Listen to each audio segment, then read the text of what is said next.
you gotta wear it properly. Goalkeeper can wear certain colors, white bottoms they can wear now. Okay, the one big change is shot is, or I should say a goal. The ball, it's when the ball is released. So if the ball is released before the whistle blows and then it goes in, the goal is good. So it's like basketball. If you make the shot with a basket, it eases the determinant of illegal shots. Let's see. Okay. The big one is the self-start. So this is what they've done in college.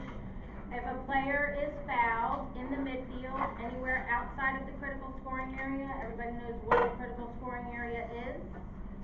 Yes? No. No. Okay.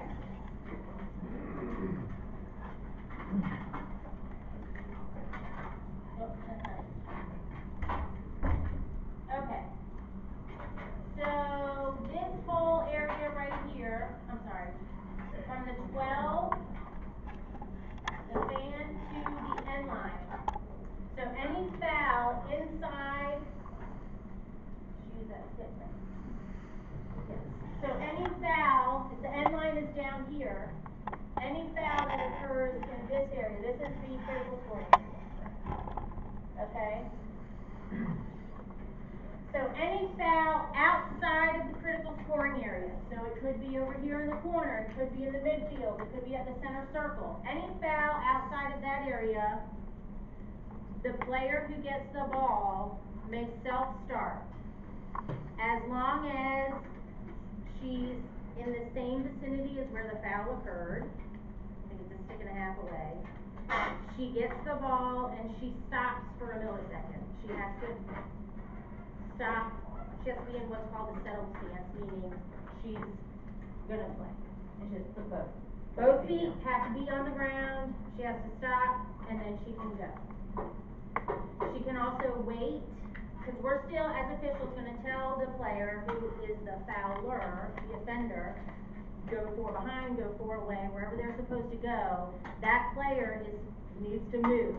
And so if she wants to wait for that girl to go, she can wait for the girl to start moving, or she can go as long as she's stopped, settled stance, and then she can take off. So some things that I've seen happen, like say it's an illegal check, the ball rolls out, the girl goes to get the ball 10 yards away, picks it up and takes off, that would be a reset. We have to bring her back. So she's got to start where the foul occurred, unless the ball is, 2 feet in front of her, then she can pick it up, stop, and go. This makes sense to everyone. All other players are still stopping. There's no free movement. So everybody else, when the whistle blows, everybody still stands. We're going to say, illegal check, number 4, go behind, and then she can go as soon as she stopped and take off. As soon as she does. Yes. Yes, go ahead. As soon as the player who's self-starting moves, the other players can move. Correct. Once I, as the player with the ball, decide to go, then everybody else can move. In that case, something's moving one foot, right? Yes. So the player who's getting the ball, she starts to wait for you to reposition the girl behind. Once you start to reposition, does she have to wait for the girl to go forward? Can anytime in that process can she start? Okay, so at any time she can go, unless, I would say, if I have to tweet, so let's say the defender is not going behind, and she's waiting, and then I have to say, you need to go 4 behind, or maybe she runs ahead, whatever she does, and I tweet and say, you need to go behind, she can still go. So she doesn't have to wait for you to position the girl to the foul. She can go as soon as she's ready. As soon as she's ready. Basically, the ball carrier, as soon as she feels like she has the advantage, she can go, right? If it's no advantage to her, to go while the girl's in front of her, she can wait until the girl is all the way four behind. Right. Or as soon as she hits her shoulder and gets one step behind, going Yeah. four behind, she could go then too. It's at her discretion. Right, you're still gonna clear four away, it's a crowd. Yes, we're gonna, okay, so what's gonna happen is it's tweet.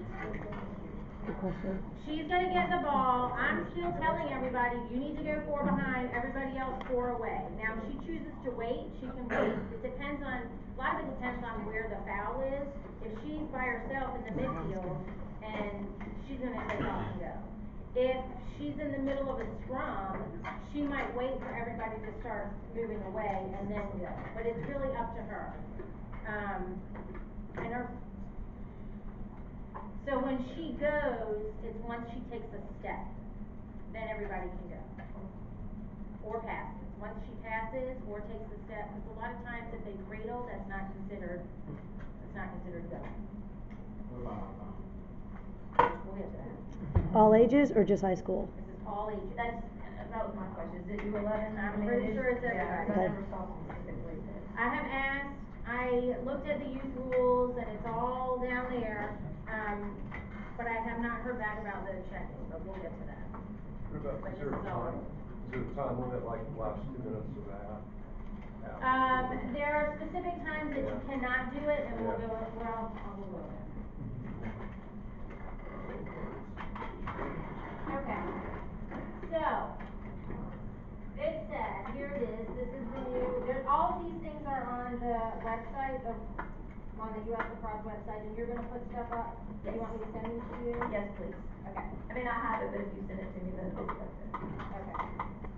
Somebody asked about boundary restarts, okay, so when the ball goes out of bounds, whoever is closest goes to get the ball, she's got to restart where the ball went out. So if the ball goes out here, she's gotta go get it here, come back in. She can't, if the ball, she can't go run down there outside the side and then run it.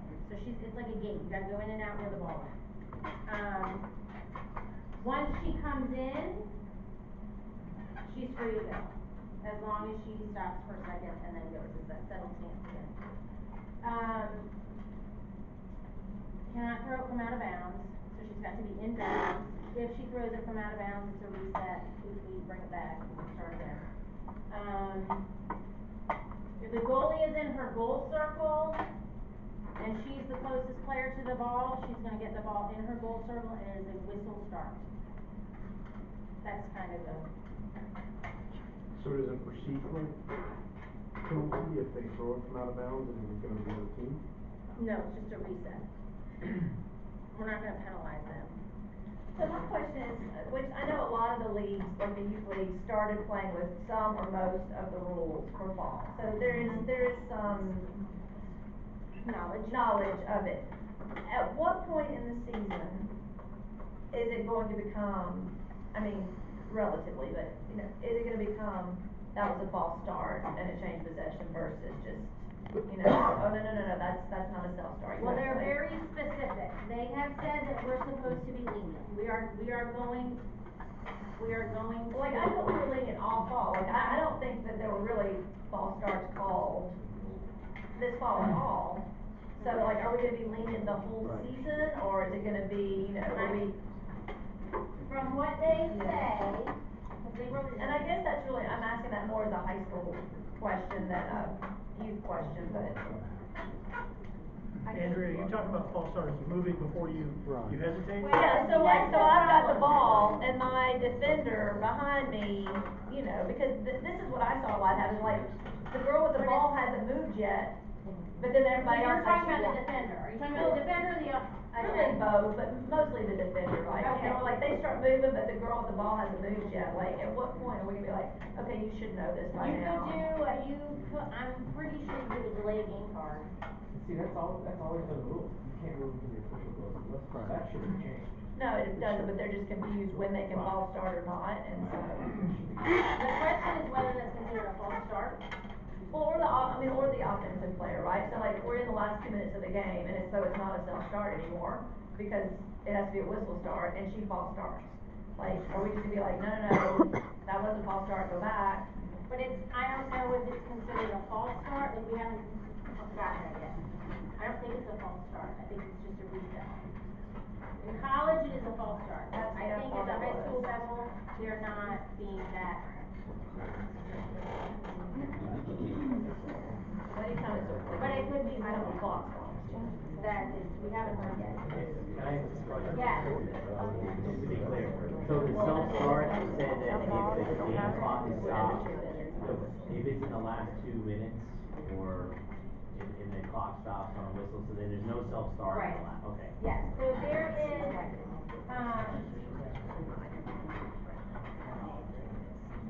okay, there are specific times that you cannot self-start. Okay. So one coach did a really good job of telling her players, if the clock is running, you can go. So she taught her players that they need to look at the clock to know whether they can go or not. If the clock is running, then you can go. If the clock is stopped, then you have to wait for the whistle. So that's, I think, a very good thing to teach players. You cannot go on and off sides. If the ball is in the critical scoring area, except for the boundary, so if the ball goes out of bounds, any boundary, they can self-start, but if it's a foul in the critical scoring area, they cannot self-start. Alternate possession, that's when you see this, and then we move the cone, and we set up AP. An inadvertent whistle where, say I blow my whistle to call shooting space and the girl doesn't catch the ball. So I blew my whistle too fast, I say it's an inadvertent whistle, we're gonna whistle start. Overtime is stop clock, so can't self-start. And then after a goal is scored, obviously we're going back to the draw. So would cards be covered by number 8? Yes. Because it's not We're gonna stop the clock every time there's a card against. Yes.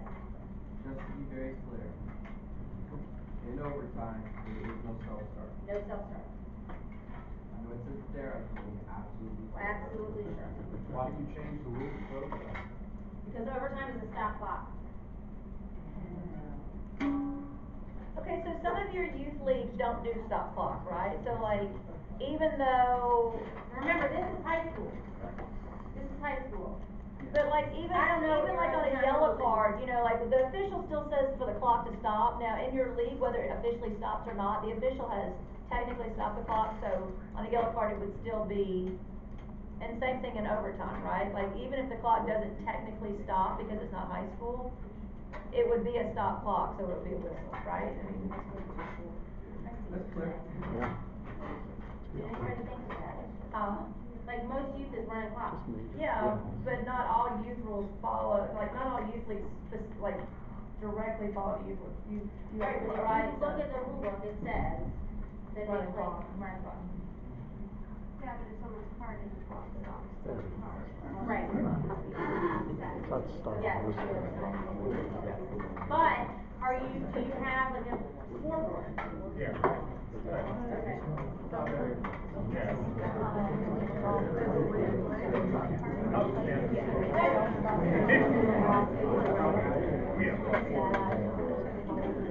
Alright, so if you look at number 5, this goes to what you were asking. What if a player self-starts when it's not allowed? They can be given a delayed game penalty or a verbal warning. Is it a foul if a player self-starts beyond the playing distance? Playing distance is like the stick and a half, you pick up the ball and come back. No, it is a reset. The official should whistle to stop play and indicate the correct location for the restart. The ball carrier returns the spot of the foul, takes a settled stance, and self-starts. So there's no whistle. It's a tweet, come back, stop, go. Don't stop, settled stance, whatever you call it. What if the offending player or other players do not try to move 4 meters away behind the ball carrier? Does a player wishing to self-start have to wait? The player with the ball does not have to wait to self-start. If the ball carrier chooses to commence play while the players are within 4 meters, there is no foul. If, however, the ball carrier chooses to wait and they are not moving away, then that could be a foul on the people who are not moving away. Does that make sense? The delayed game. How do we determine when play is commenced, it's either the ball carrier takes a step or passes. Is it a foul if the defender engages the ball carrier prior to the self-start? Yes. Out of bounds, it's stating out of bounds. You want me to read all of these? No. Okay. Did you see that it did say it was a false start? That was it. If she engages before.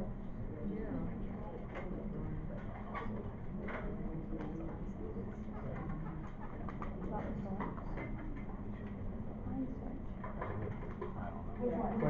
I think it was 6. What if a player self-starts when it's not allowed? She's committed, oh, you're right, it is a false start.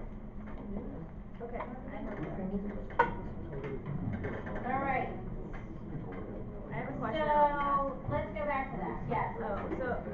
So your original question was that a lot of players are playing with these rules right now in the fall, and that at what point in your high school season would the refs start calling a wrong self-start on the person with the ball or not with the ball, a foul, and the ball should switch possessions? That was your question. Yeah, like, I mean, I think we need to be lenient, but at some point, we're gonna have to not But be these are two different things. Yeah. These are two different things. If you self-start when it's not allowed, the clock is stopped, there's offside, intermission whistle, AP, and you self-start, that is a false start.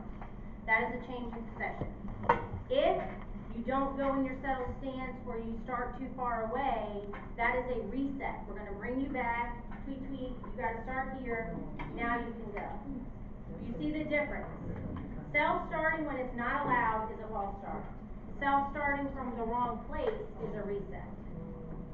So throwing from out of bounds is a reset. Throwing from out of bounds is a reset. So are you gonna work with the officials to, to me, makes sense, when they call a foul, say whistle start, non whistle?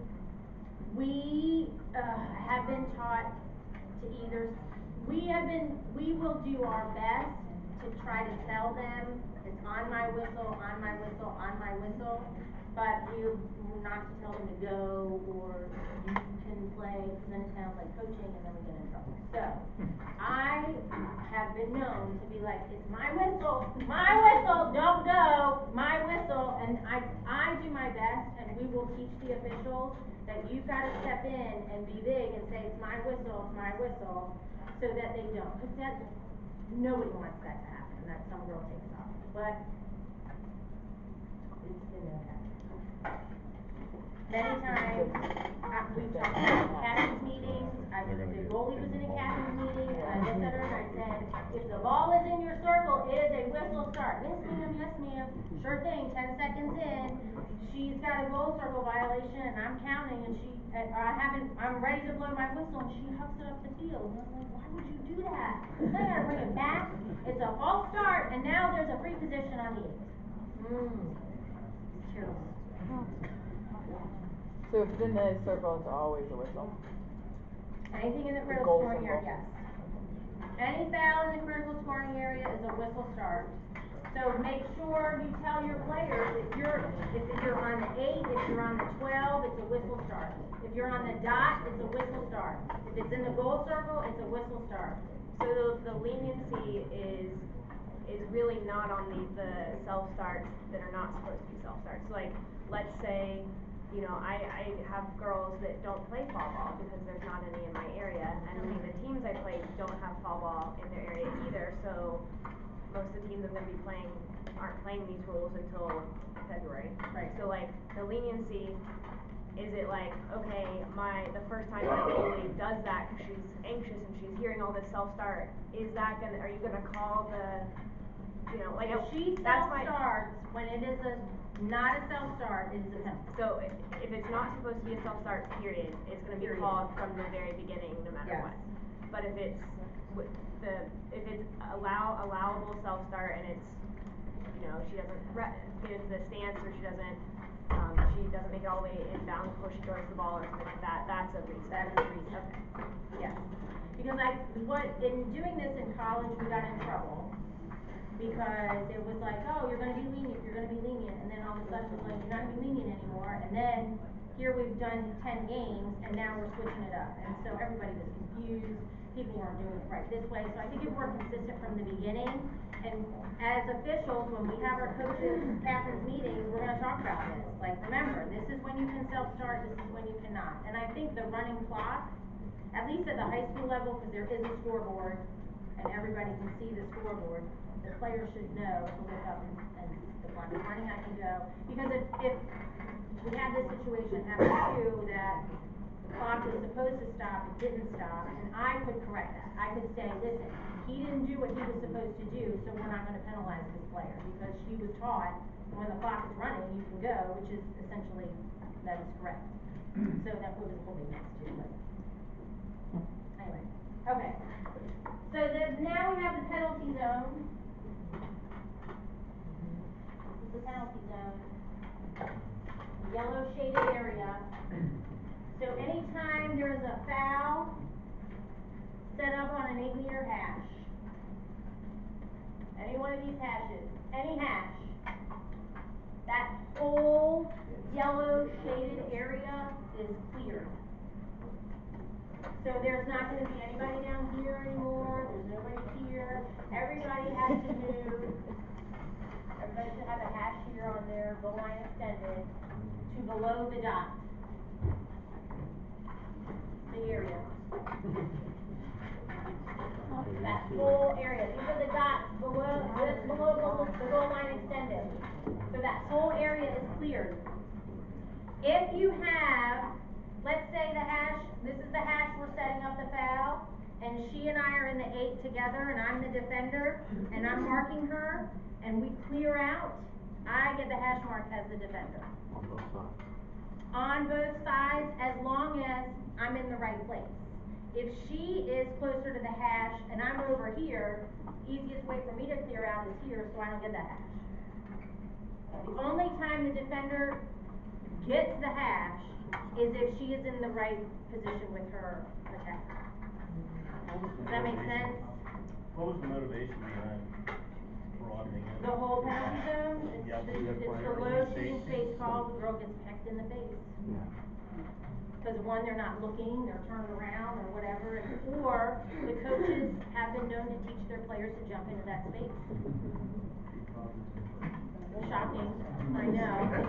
So, I mean, what would that be? In reality, all you're gonna end up doing is having multiple penalties for shooting space, right? So No, we're gonna prevent that. With this, if somebody can jump into shooting space that fast from outside that hedge. No, I'm talking about in the old form. Oh, gotcha. In the old form, you'd end up having multiple shooting space violations in case you rehash, and so on. Mm-hmm. But to me, there's little true ways to defend now. Yes. Taking out the option of truly defending it by coming in, leading with a stick, and then approaching. Well, I think the problem was we weren't teaching that. Shot with your body. I'm not saying that you do it, but that is what was happening. Whether you're teaching it or not, that's what the players were doing. They were going straight into the goal circle, and the shots were getting faster, stronger, harder, and somebody's going to get seriously injured. And we are doing everything in our power to prevent everybody getting injured. Okay, understood. Right, So you it's don't all have about that safety. inside And I of the think person once like you we used to start have. teaching and they start learning the proper way to come in, it might be a little different. Bingo. Yes. But just as you said before, the defender only gets the hash if they're in position to get the hash. They're going to take the shortest distance out, and if that doesn't give them the hash, they don't get it. Correct. So when you're clearing, the way that the arc is supposed to be cleared is you take the shortest way out. And if I'm a defender and I'm in the right place, my shortest place is gonna be to the hash next to the shooter. Because I should be marking my person or whatever. So if I'm marking her and we're in the same, we're gonna clear out and I'm gonna get that hash as the defender. But if she's all alone and she's closer to that hash, she gets the hash as the attacker. You don't move a defender to that hash just because and get the adjacent side. Right. It's And only they if they know. were gonna go to that hash anyway, but she gets to be on the side closest to the shooter. Because the problem is they're all still standing. Like at the college level, they're all moving and they jump to that place as soon as they can because they're gonna get that spot. But at the high school level, remember, they're all still standing, we're still gonna clear the fastest way out. And that, believe me, they cheat. And they teach them to cheat. I mean, and some coaches teach them to cheat, but they're teaching them to cheat improperly. They're like, well, I was here first. And I'm like, yeah, but you were at the 12 and you jumped up. Like, she's clearing out, she gets the hash, you gotta back up. You can't move up. So, we have to watch all of these things, which is hard, but you're still gonna take the closest way out. And if that's the hash closest to the shooter, then that's the hash closest to the shooter. And then we're gonna make sure everybody's out of the way, and then we'll restart playing. Okay. These were the two really big rules, at the high school level. At the youth level, everything is still the same. I need to ask about the clock. There is a new, I don't wanna say modified checking, but there's new checking at U14 and U13 levels. You can check, however, the sphere is no longer 7 inches, it's like 12 inches. Basically any middle school. So any middle school can check, but you cannot check here. Right, like that's another 12 Well, inches. like your elbow. I think 7 inches is your shoulder, right, so. Like, whoop, all the way around.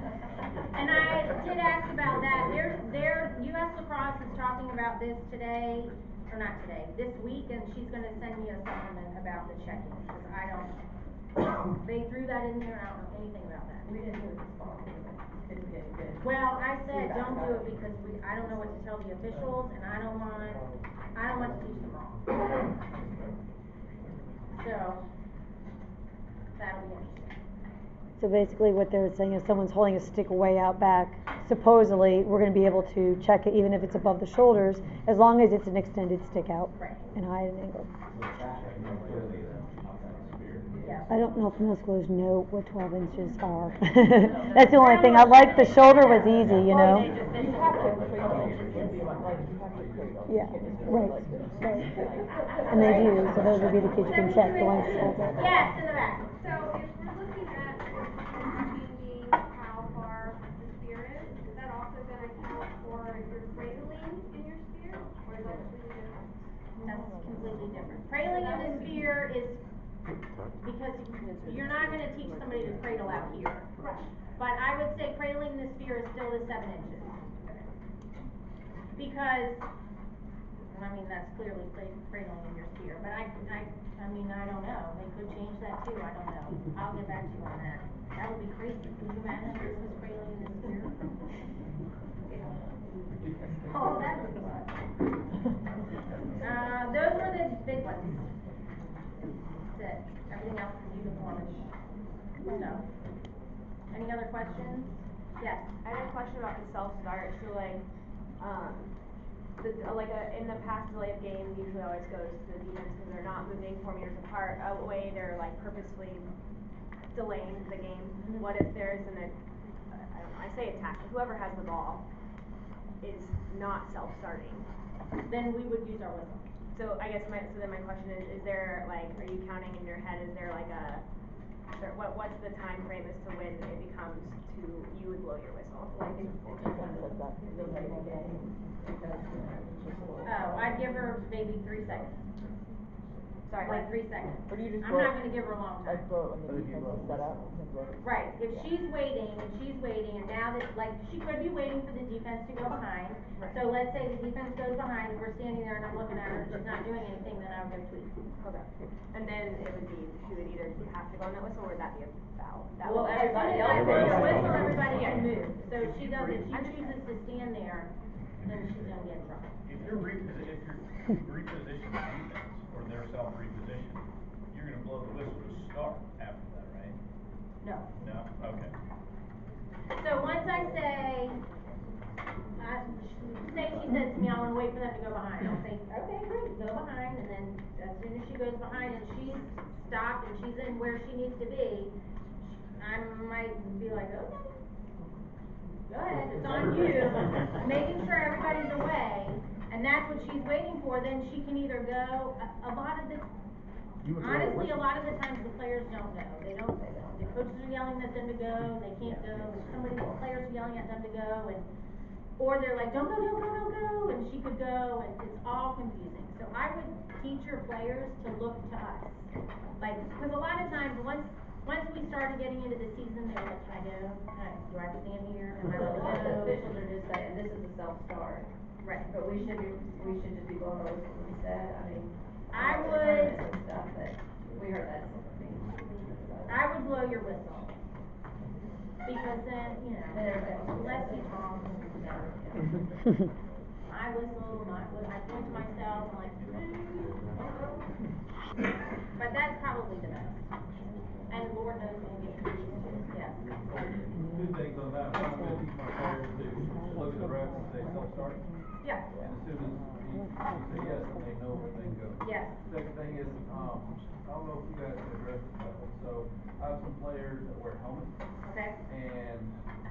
Headgear. I'm talking headgear, well, I'm talking about over the last 2 seasons, they're getting clanged off their headgear and it's not being called at all, and we can hear it from the sideline. Okay. And I think it's because they're wearing headgear that nobody says anything, but it's almost detrimental for some of the players to wear headgear. It seems like they're getting hit more in the head because they have headgear, something really called.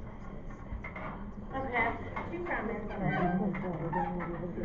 One, in my years of experience of watching players who wear headgear, I will say that they put themselves in a lot of trouble because they are wearing headgear.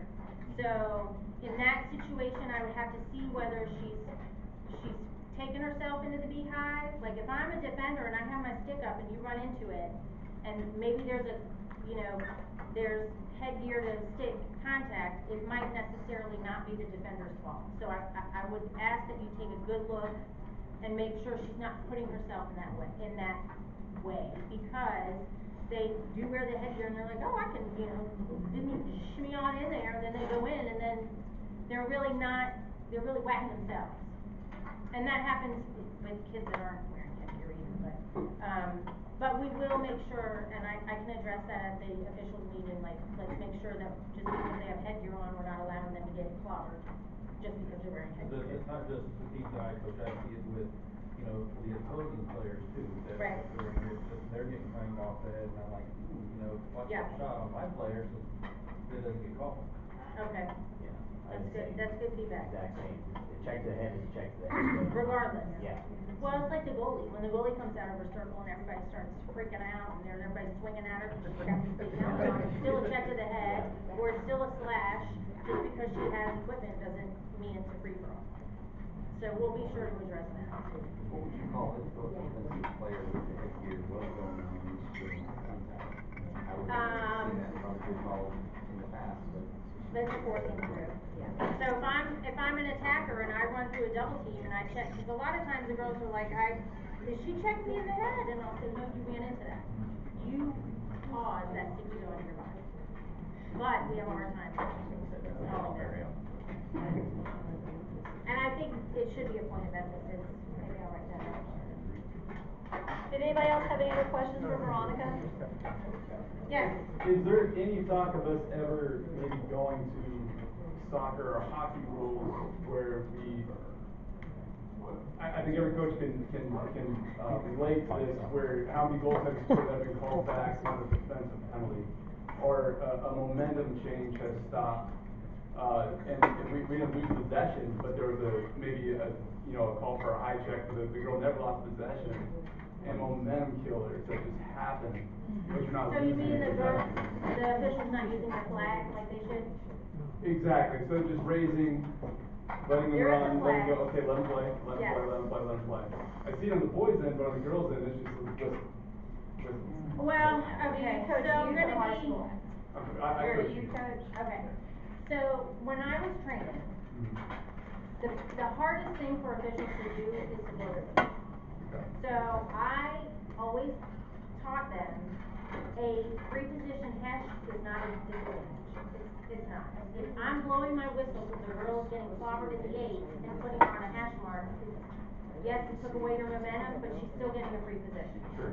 So I want them at the youth level to blow their whistle, because I would rather them blow their whistles and recognize the foul instead of letting the girl go and then not recognizing that it's a foul. Does that make sense? I understand. Yeah. And our teenage officials, like your teenagers that are reffing your youth games, they don't have a flag. Like that is a higher level skill for a play on, Right. for a held whistle. That's why you're not seeing that in your youth games. Okay. Like if you had Veronica and I, 2 adult officials, yes, you would see a flag for a play on. So that's why. But if you have 2 teenagers, they don't have a flag, like they don't do that, so it's gonna be a whistle. Okay. And now you could get a girl that's been reffing for 3 years. Yeah, and who's then already she can- gotten that skill Right. level, so she might, but in general, like when we And train what level are them. you? I keep, anywhere from 9 years old to up to 7th grade. Okay. I have a question on the shooting space versus dangerous shot. I see a lot of shooting space calls made. They blow the whistle and the girl still rips it anyway. That shouldn't get you go. Right. Where is that offsetting? Well, it depends. If I blow my whistle for a shooting space call, so I'm blowing my whistle and you're shooting anyway, it could be simultaneous, it could be offsetting fouls, the girl's in shooting space, I blew my whistle and you shot anyway, that's an offsetting, and we give the card for the, and then shooting space to do AP, so whoever gets the AP. I haven't seen that call. But I know it's hard to Again. get simultaneous sometimes. Well, I think the problem, have you seen the card, or you see just the shooting space? Okay. We can Sometimes add it's that hard to to our- tell. I mean, I'm not saying, 'cause I don't think it's called, I agree, I don't think it's called enough, but sometimes it's just the ball's already releasing, or, We have to make a judgment as to whether we think she shot before or after. I just wanted to think how it gets called. I don't think Unless so. somebody You're was right, close. absolutely. Completely agree. No. Okay, last question. So, close to the crease, good defense, they're in pretty close. I see a lot of what I would call a dangerous shot where the offensive player, doesn't really follow through and hit the player, but they're going into the defensive person's sphere. Is that a penalty, or should it be? Someone else asked me that, and I didn't know what to say, because if you look at the language of a dangerous follow through, I don't think you have to hit the person. And so it would be the official's judgment. I have never made that call.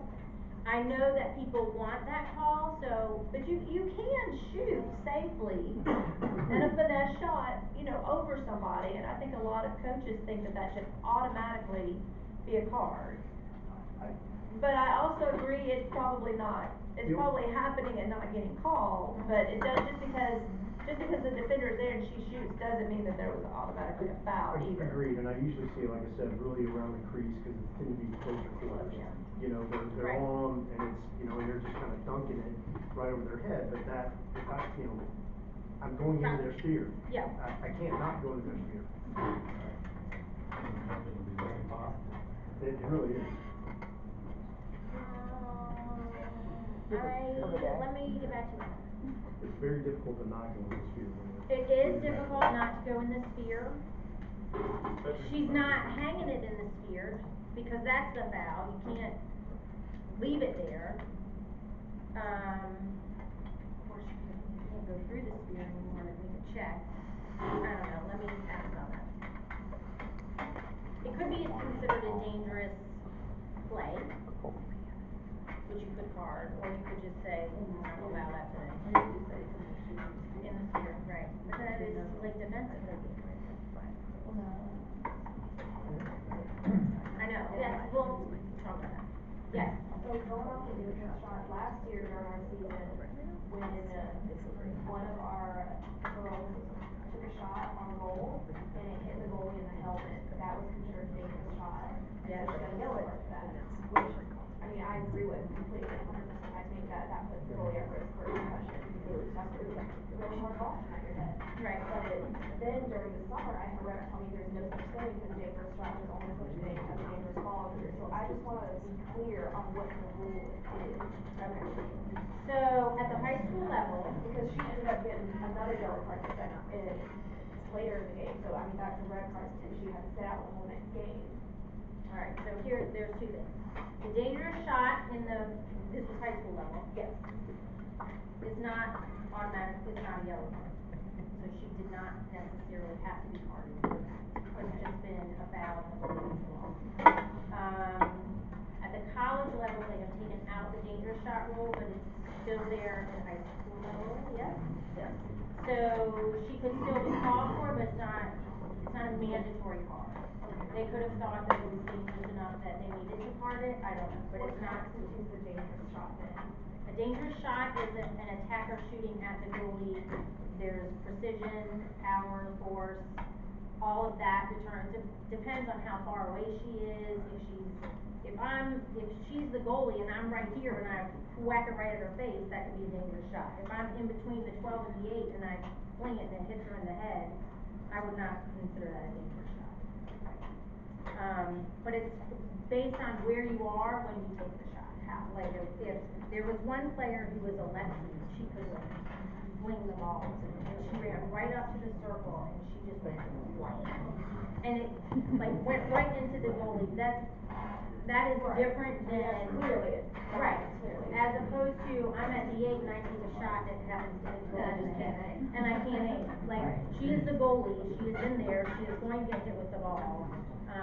Some officials are very sensitive when something hits the head, and so they could consider that a dangerous shot. So it's really up to the ref's discretion.